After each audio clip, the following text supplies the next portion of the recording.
Sa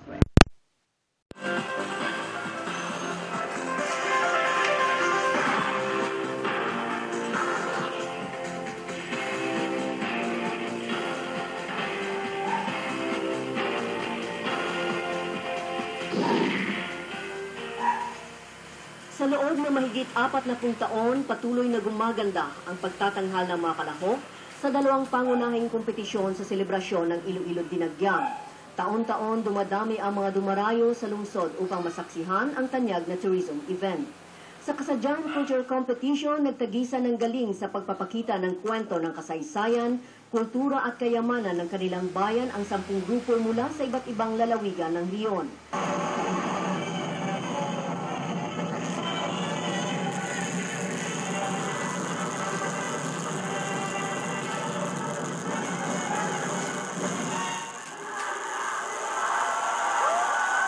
Sa Dinagyang Ati-Tribe Competition, kung saan 10 mga grupo ang naglaban-laban, itinanghal bilang kampyon ang tribo sa Lugnon ng Haro National High School.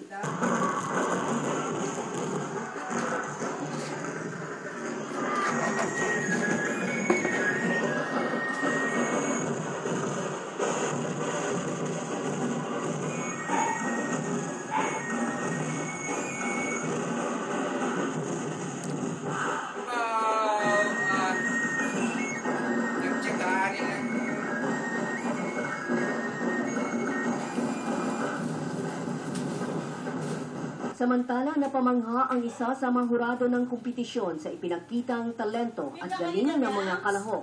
Aniya, talaga namang world-class na ang Dinagyang Festival. Kilala rin siya abroad. Sumasali na to sa mga international festivals.